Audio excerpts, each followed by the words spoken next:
Hey guys, welcome to another episode of Dutch Guy's Garage. Today we are bringing you another Aspen Volare tech tip.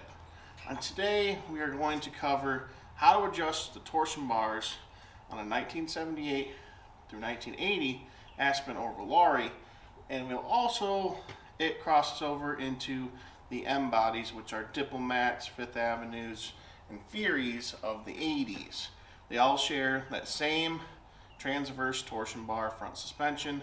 Unlike the typical Mopar torsion bar suspension, which is straight, our torsion bars are in an L-shaped. So we're going to show you guys how to adjust those. Alright, as a small introductory, as you can see down there below the fuel line, we have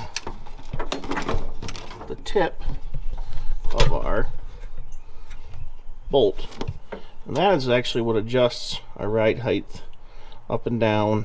That's our torsion bar adjustment. And normally what I do, like before you rebuild a front end or something like that, is I'll count from that nut forward, and I'll count the threads there to get you a good baseline for when you readjust your suspension. Now, what you got to also remember is some people make the mistake of adjusting the passenger side and then they let their car down and it hasn't moved. Well, passenger side is actually the driver's side and vice versa. So you need to remember that. And when you are adjusting, you cannot do this with load on your suspension. It won't work in your favor. Trust me. So jack the car up, take the load off, jack it up by the K-frame, and then readjust your suspension. Usually with new bushings and a happy front end, a good baseline to start off is like 18 to 19 threads on your K-member for a small block car. Now you're going to have a little bit more if you have a big block or a slant 6. Sometimes is a little bit more than that, but 18-19 threads is a good starting point to start with. And then always remember that when you are adjusting it, it may look good in the garage, but you need to go out and bounce that car around and get that suspension to settle. Our Super Coupe, which is what we were working on today, I actually set the ride height, and then I went and drove the car around, and the car actually went down an inch, a whole inch. So just keep that in mind if you're adjusting your suspension. So let's go underneath and I'll actually show you how we make that adjustment. Alright, I'm going to try and keep the steadiest hand I can, but as you can see, we're on the driver's side. There's that little nut there, and this will take a 15/16 socket, and I've already cheated a little bit and actually tightened that. We were at 15 turns. We do like this car a little bit lower for the road racing we do. So let's meander over to the other side. And you can see we have our nut.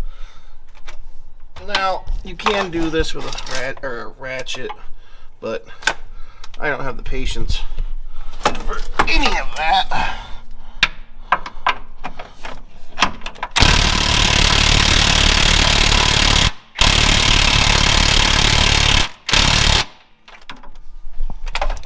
And you just do small adjustments like that. Now this one we were at 15 before. 1, 2, 3, 4, 5, 6, 7, 8, 9, 10, 11, 12, 13, 14, 15, 16, 17, 18, 19, 20. So I got lucky on that side because I also adjusted that one to 20 because I'm trying to figure out where preload is going to be. So this is not what you probably want to set your car up for, because I'm running a smaller diameter tire than factory with a larger wheel. So but yeah, as you can see, it's not that hard. We'll go ahead and set the car down. All right, we're back, and our ride height has come up some. I'm trying to pinpoint exactly where I want to be. We're getting close. So yeah, that is a small little how-to on how to adjust your transverse torsion bars on your 70s Mopar. As always, this is Dutch Guy's Garage. This is another Aspen and Volare how-to video. If you like more content like this, let me know. Comment, subscribe, like, please comment. Let me know what you think. And if you have troubles, put it down in the comment. I'll always be willing to help you guys out. Love these cars. So, this is Dutch Guy's Garage. We'll see you in the next one. And always remember, they don't move until you do.